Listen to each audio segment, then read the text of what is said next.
Hey everyone, welcome back to SHIVASTRA. Today we are going to read a block 3 short story, one by one. So let's begin with A Cup of Tea by Katherine Mansfield. A Cup of Tea is a short story written by Katherine Mansfield, a famous writer known for her realistic and emotional story. This story is about a rich and fashionable woman named Rosemary Fell. One day, while shopping, she meets a poor girl named Miss Smith who hasn't eaten anything all day. Feeling kind and excited, Rosemary invites her to her luxurious home and offers her tea.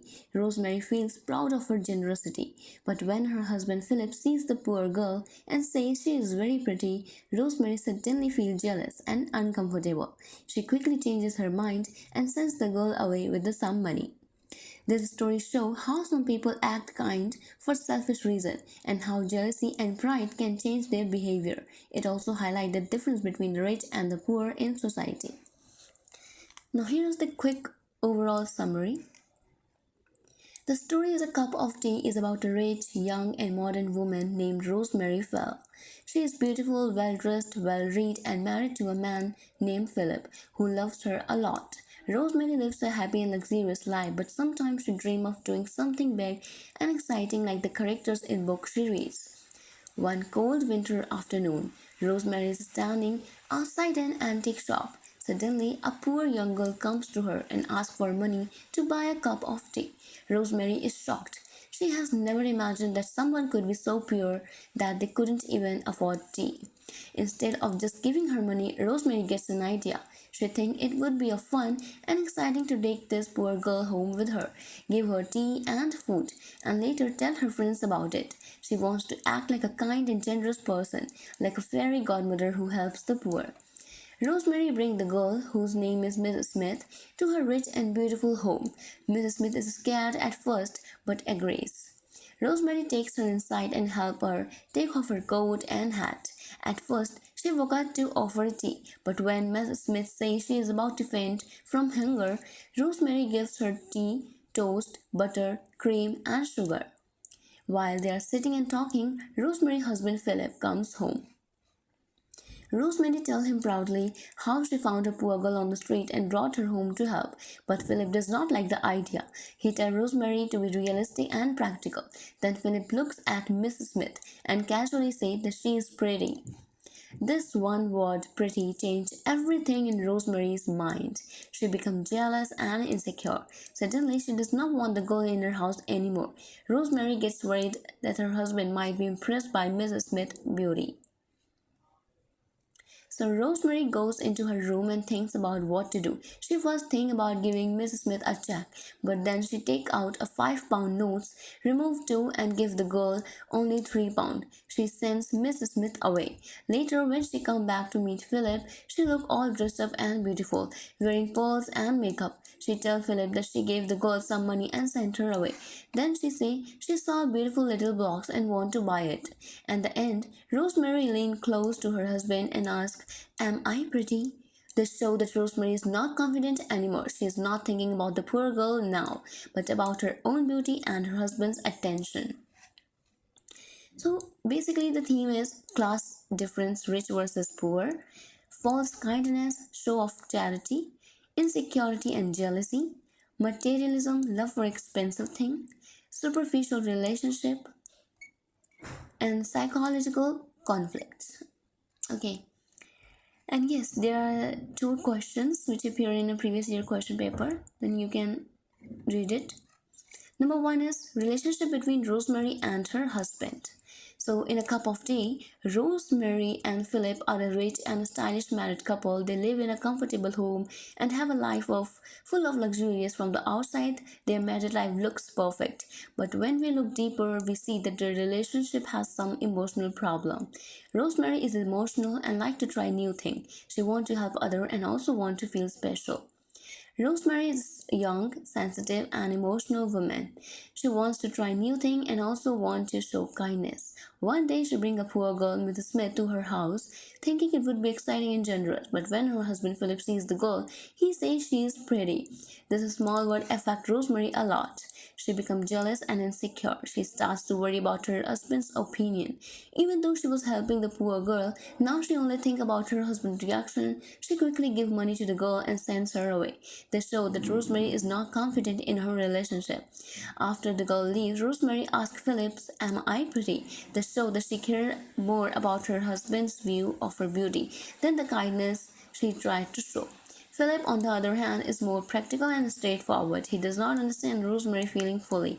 He does not get involved emotionally. Instead of supporting her or talking about her kindness, he just comments on the girl's beauty, which hurts Rosemary. In points, wealthy and stylish couple look perfect from outside.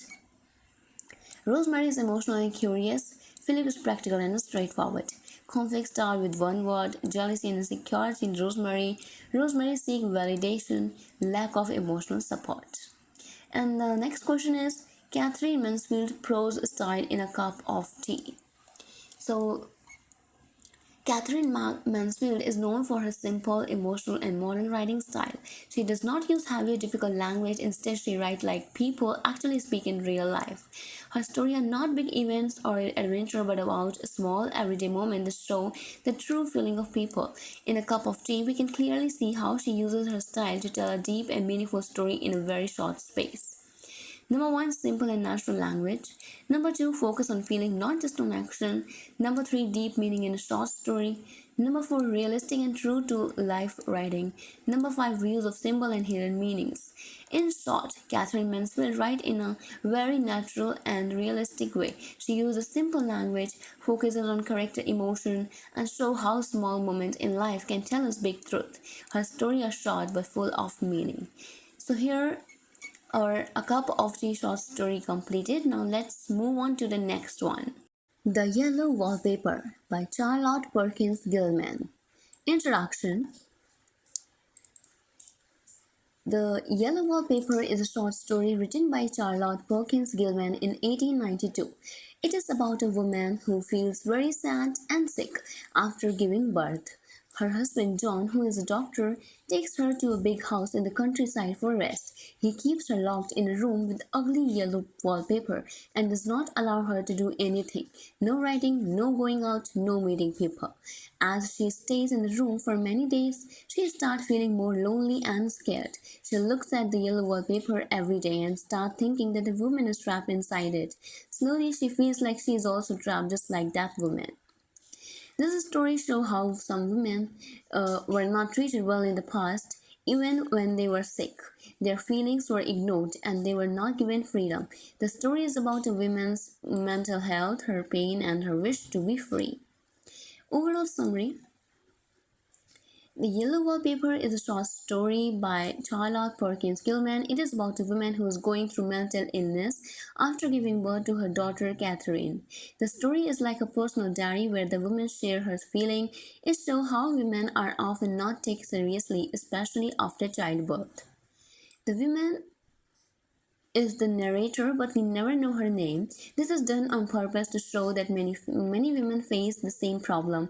Her husband John is a doctor. He does not believe she is sick. He thinks she is just being emotional or nervous and she only needs rest.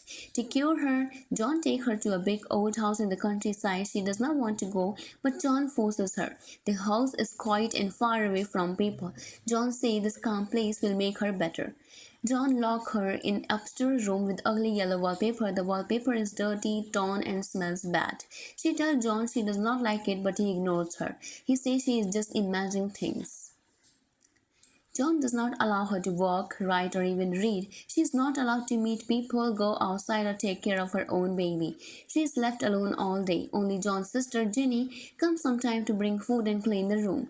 Jenny stays downstairs with John and the baby in a beautiful room.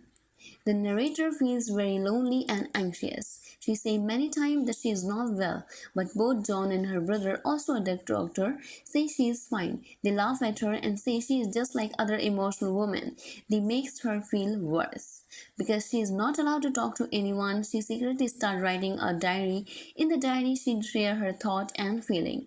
As days goes by, she becomes obsessed with the yellow wallpaper. She sees strange pattern in it.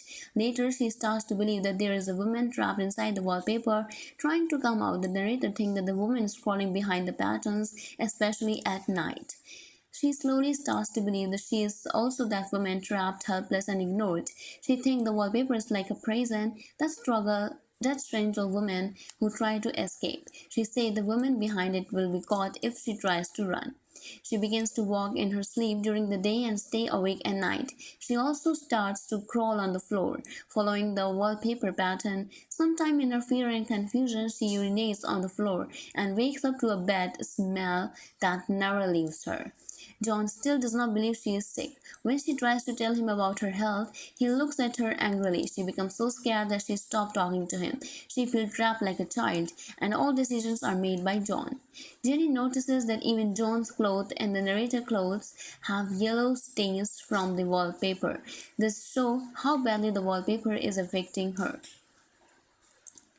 One day, in the end, the narrator becomes completely insane. She stops eating, does not sleep, and only focuses on the wallpaper. She thinks she must free the woman inside the wall.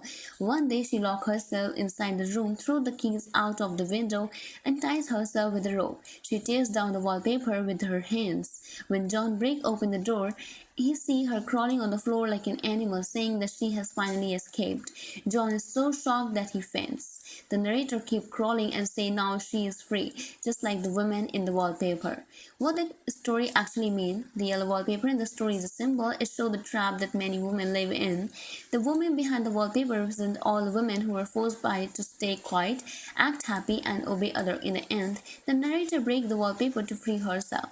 It is a message that women should not be trapped. They deserve freedom, love, and equal respect.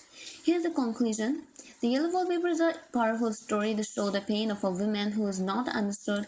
It shows how loneliness, lack of freedom, and being ignored can destroy someone's mind. The writer wants to tell us that women should not be controlled. They should be heard, supported, and given equal right. Every woman deserves to live a life where she can be herself, not just a wife or mother, but also a human being with her own dreams and thoughts. Let's discuss the themes. Male control over women, patriarchy, mental health and postpartum depression, loneliness or isolation, freedom and trapped women, women's voice being ignored, symbolism of the yellow wallpaper. Here's the question which appeared in a previous year question paper. The yellow wallpaper is an expose of patriarchy where men dominate and remain indifferent to women. A specific concern comment, and it can also appear like the yellow wallpaper show how men control and ignore women problem comments. So you have to write this only, and you can elaborate it more, okay, according to the word limits. So here the yellow wallpaper is also done. So move on to the next one. The Legacy by Virginia Woolf. Introduction. The Legacy is a short written by Virginia Woolf. It is about a man named Gilbert Clandon who finds out a hidden truth about his wife Angela after her death. Through her diary, he finds out she loved another man and that her death was not an accident but a suicide. This story shows the emotional distance between a husband and wife who lived together but did not truly understand each other. It talks about hidden feeling, loneliness in marriage, and how love is not always enough to keep people connected. Virginia Woolf uses the story to explore deep human emotion and the importance of truly knowing and caring for the people we love. Overall summary. The Legacy is a short story written by Virginia Woolf. The story is about a man named Gilbert Clandon and his wife Angela Clandon. Gilbert is a successful and respected man in society. Angela is politician's wife who always supports her husband's work and help him in his social and political life. Everyone thinks they are a happy couple. The story begins after Angela has died. Angela had left behind a small gift for all her friends. She left behind her personal diary and some paper for her husband. For her secretary, Cissy Miller, she left a pearl brooch, a piece of jewelry. She visits him to give him Angela's diary and her other belongings. Gilbert gives the brooch to Sissy. After giving the brooch, he tells her that if she needs any help, she should not hesitate to ask him. Sissy also tells Gilbert that she will always be there for him if he needs anything for the sake of his wife. Gilbert thinks he knew everything about his wife that she knew was a perfect and loyal wife. Cissy Miller is not only sad about Angela's death, but also grieving the recent death of her own brother, who died just a few weeks before Angela. This shows she is dealing with double sorrow. Gilbert, after talking to Cissy, started wondering if she had any special feeling for him.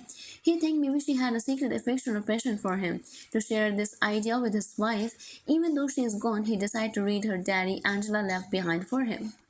When Gilbert began reading the diary, he is mainly looking for a compliment or nice thing Angela may have written about him. At first, he reads how Angela admired his look and how lucky she felt to be his wife. This makes him feel proud, but as she continues reading, he notices that she wrote less and less about him over time. He slowly begins to discover that he didn't really know how much Angela personally thought and feeling. The diary showed that Angela felt lonely in their marriage. Gilbert was always busy with his work and didn't give her the emotional attention and the love she needed. Angela never showed her sadness in front of him, so Gilbert believed that everything was fine. As Gilbert continued to read this diary, he finds out about a person named B.M. Angela mentioned this person many times in her diary.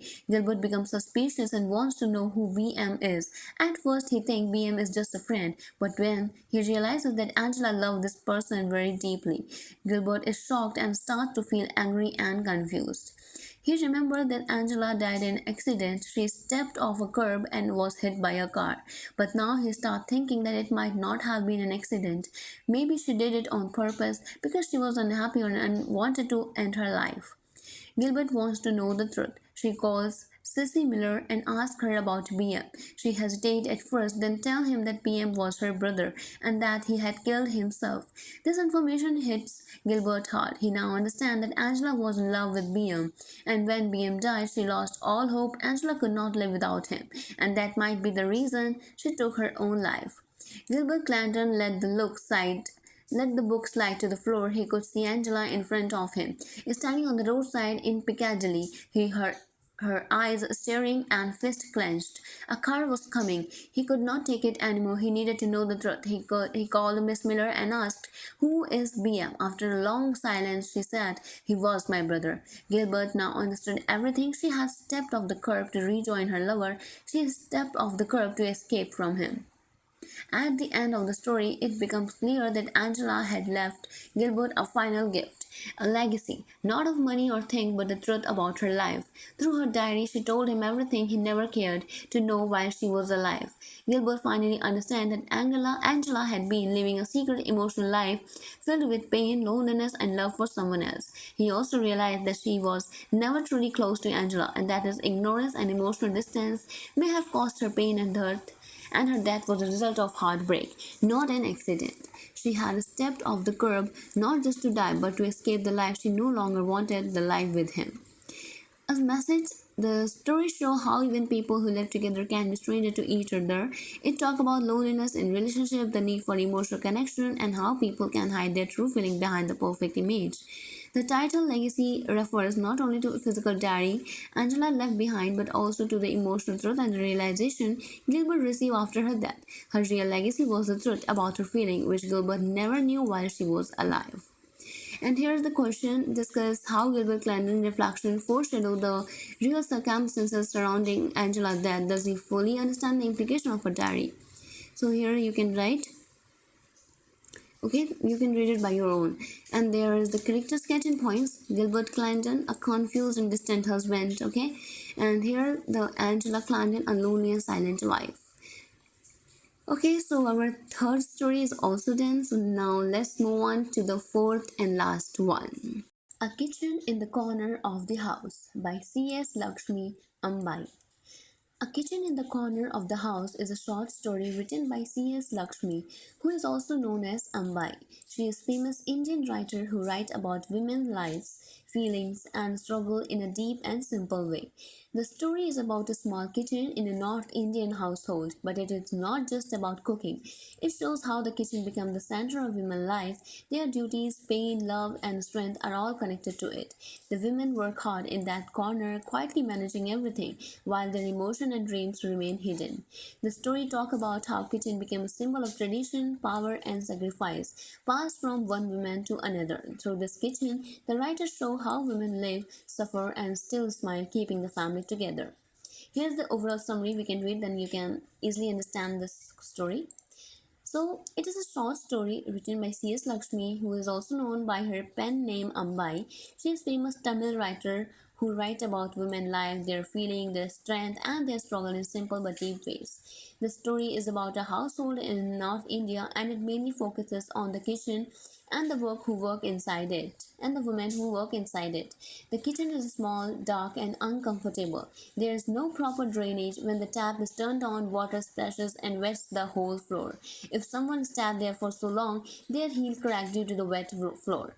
Kitchen mother, lovingly called Gigi, gives all the new daughters-in-law a special ointment for their heels when they first enter the kitchen. She also gives them a traditional gold bangle as if it is a welcome gift and a sign that they are a part of kitchen too.